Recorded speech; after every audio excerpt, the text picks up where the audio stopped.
Hey guys, what's up? This is Scher talking. Welcome back to my channel. So today's video is about the latest update on romancing SaGa universe. There's a lot of things to talk about, so let's just go straight away. The first of all is the Platinum Sumo. We got Final Emperor and Jamil SS styles added to the Platinum Sumo. Not only then, but also Loot. Loot is a new character that is introduced with a new story content. We can farm for Loot. He's just like Rouge on this regard. But different that you can actually summon for Loot on the Platinum banners or in the future banners as well. He's very good and useful because he brings utility. He can cleanse status element without losing LP, but he does not heal, so you can still do some damage with him for AoE. He has an AoE and a single target attack. Very nice. We're talking about farming for Loot in some minutes. Final Emperor and Jamil already talked about them. I think Final Emperor is very safe to invest. We have more SS styles of him in the future.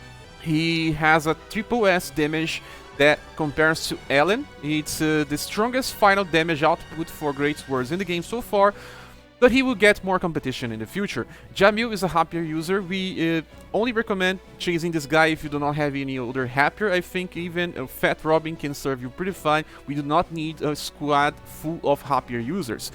I still think it's not a perfect time to summon on Platinum banner. You get Rock Bucket added to the Platinum summon very soon, as soon as her banner ends, and Rock Bucket is amazing. She can replace the needs of Sophia and Rouge on the same team.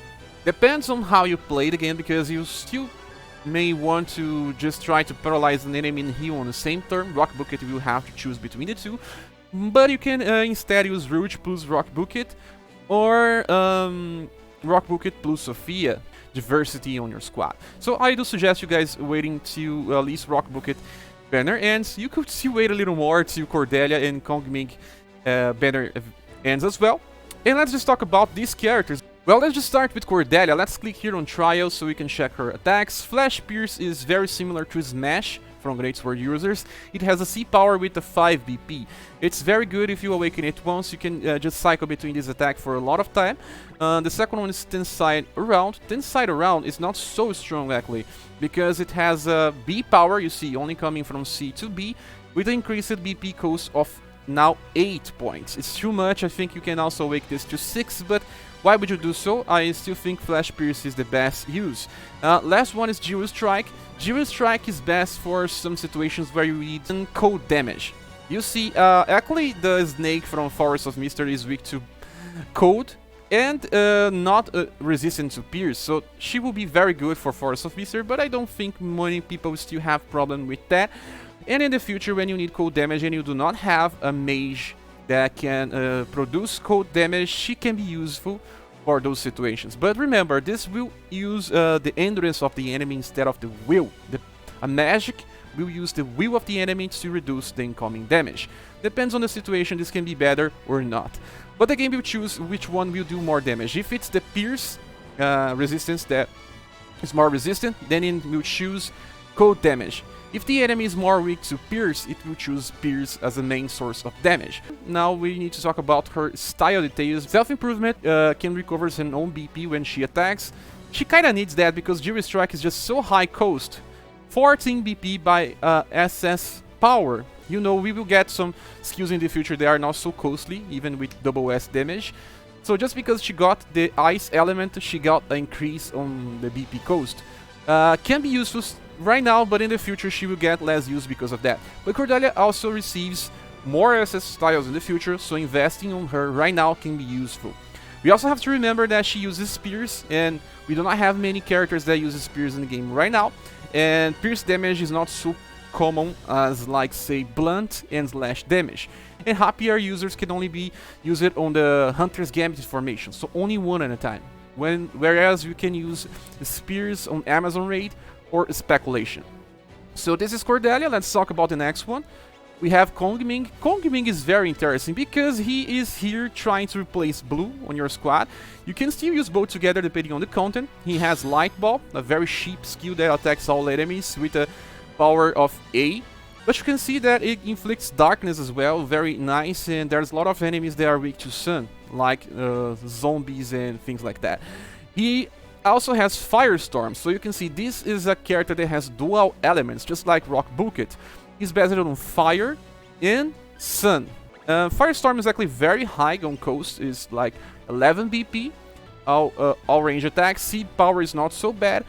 So you have to decide which path you want to use, because we do not have dual element staves in the game so far. I recommend you guys focusing on light most of the time, because light ball is cheap. You can also use Crimson Flare, the last skill from him, that it's both sun and fire. So the game will choose the like I said with Cordelia, the game will choose the element that will deal more damage and be based on that. So either stave you use, you can at least perform high damage with 2 of his skills. This one is single target, so he has an option to just unleash AoE and single target damage for boss fights and things like that. So let's check his abilities. Let's see, style details, abilities, and he has fired up 3. It's not the 4, so not so much. Fighting Spirit 2 increases his intelligence when he attacks. This is interesting because the normal attack of characters that use staves also increase the intelligence, so he has like 2 chances of increasing his own intelligence. And self-improvement recovers his BP. Same thing as Cordelia, because Crimson Flare is very high cost, 14 BP by an SS power. In the future, we will get less costly skills when compared to the character that we're receiving right now, so in the future he will lose some utility because of that. But Light Ball is still very cheap. He will be very good for clearing waves, even more if you do not have blue. He can replace blue in most combinations. And let's talk about the next one. We have an S style that's pretty amazing. Tethys is amazing. Let's just click here on trial. She can be compared to Undine because she has the same element. She uses staffs, just like Undine. First skill is Squall, that deals AoE damage against all enemies. It's more costly than Light Ball and kind of deals very similar damage. The cost is 7 BP. I don't think it's so good, but it's what we have for the water element. It also deals critical damage against fire spirits. Not that we have this type of enemy in game right now. And Water Dance is the very unique thing that she has, that it's like, see here, forms a magic shield around targets that reduces damage from skill and blunt attack. So it's a little high cost, but you can awaken it twice and it'll be useful for some bosses. But the problem is that you can only do this for one ally, so you have to use this own formation that draws more aggro for this front units.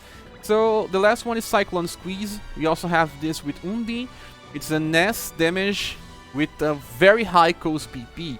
13 BP for S damage is just so high, I don't know why they did this, but it's because it has an added effect of trying to inflict stun on target, because it has medium chance, can be helpful in some situations. The high cost is a little prohibitive because you cannot keep unleashing it, and I also prefer to use cheap skills for stun. That is it, guys. The next one, I don't think it's so worth to say, but it is Robin Fake. Okay, first skill is Cutting Lunge. This one is actually not good in my opinion. It's only D power, and it doesn't have any special effects. Second one is Snake Shot. Snake Shot is good to deal critical damage against frogs, and if we have some boss in the future that is considered a frog, it will help you just to inherit this skill to your SS Robin. Screwdriver is something that Jamil has, and it deals critical damage to females, and only S power, but 13 BP. It's a little prohibitive because Mega Thrust is already very good, so I don't think this Robin Fake adds too much to the SS version. So let's get back here and let's start talking about this story mode. Yeah, we now have more story stages. There is a new chapter around, chapter number 8, and you can actually get more status now. We got 2 more points on all of our limits. The max limit now is 51 status as a base. Remember, the soft cap uses a base. Some characters can get more status beyond the normal cap, and even less status based on the normal cap. The last stages, the last 4 stages on chapter 8, this last 4 here, starting for 8.2.2 up to the last one, we have the highest cap so far in the game, that it's 51 status and 770 HP. But these stages are not the best ones that we should be farming right now. We actually should be farming this stage here, because it's where it drops loot. Loot, like I said, is very good because he can cleanse. He also has single and AoE attacks. very good character that can be useful even for those that already have slash damage, because he actually uses his mouse words. But Lute is just a very good character to invest right now, in my opinion. You should try to farm him right now. You see that we also have this ingot drop event. Ingot drop event will give you some ingots that you can exchange on the shop to get some good things. There's nothing of so great value. We'll be checking this right now. So, guys, we do not have half stamina right now, but the chapter just got added. I think it's a good moment for you to just claim up to the last chapter on very hard and just use your characters to get a little more status here on loot stage until you farm him. I don't think it's good to farm for dupes of loot. As soon as you get him, I suggest you just switching out for the stage 8 2, 3, this one here, Lurking in Silence. That's strange because Lurking Shadow is the best one to farm on chapter 4.1.5, and now Lurking in Silence is the best place to farm on 8.2.3, just because it gets one more status on the cap. But if you still don't have loot, farm for loot first. You can still just keep farming for loot till you can get him, and later you just go here just to get at least one more point of status. So okay, we're talking about this new stages for story. Let's just check the ingot exchange. Stamina potion is very good because we will be spending lots of stamina if we are farming for loot or any other stage on very hard, chapter 8. And exploration ticket is good because we also have double drops for Flores of Mystery. Instant expedition ticket is always good to have, but we'll be getting more of this in the future. If you want to skip, you can skip. If you already have your Christmas Monica, you do not need to farm pieces for this version of Monica, but if you are planning on getting style cap to max with this character, or at least reaching level 42, you can get some of her pieces here. And gold pieces is one of the best values because it can be used on any SS style characters. I think I will probably farm everything from the shop. We also have some missions to clear to get even more ingots. You can check them by clicking here on missions. There are some daily missions that will reward you with some ingots. Here, collect beer ingots. You just have to play normally. Training cave is your daily thing. Course exploration is a daily thing. You need to clear 10 main stories and spend 1000 gold as well. Very easy to do, in my opinion. Well, if you're only talking about efficiency, Rouge stage is still the best one to farm for beer ingots. But if you are a veteran, I highly suggest you just farm chapter 8, because we can get some stamina back. It's easier this way. Just keep farming for Rouge is insane. I already have this guy maxed. I don't think it's worth to just stay here. Now let's just check the shrine. You have Monica here. We can get some style pieces and gems. Very good. And the last thing is the tower. We received Divine Tower Cordelia now, and you can get Cordelia on the top of the hard difficulty. Not so hard to do, and well, it's good for people that are summoning for Cordelia, but also good for those that do not plan on using her right now, because well, we have a limited time thing that increases her status gains. We have double gains for her, and now the other characters, even Fat Robin. Very nice to have this, so you can train her on normal story mode by farming loot and getting more status for her on the same time. Very, very good. And I'll be talking about the top on the very hard tower. I still didn't clear here. I will probably clear as soon as I finish this video. But it is not so hard as Rock Bucket, in my opinion. Let's check this later. And well, I think this is it, guys. We talked about everything about this update. I suggest you farming for loot and try to get some more status to your main characters. So now is the perfect time for those that were waiting for a stage to farm after farming Terry stage like crazy. Lurking Shadow was pretty easy, but after Lurking Shadows, neither of the stages on chapter 5, 6 or 7 were easy enough or fast enough that people liked it to farm. I also didn't farm any of these stages, only to get some weapons. And this stage is not so hard. I think it's very easy to auto, especially if you have a character that already close to 5000 CP. You trained him on either the Ruins or the Secret's Path or Terry stage.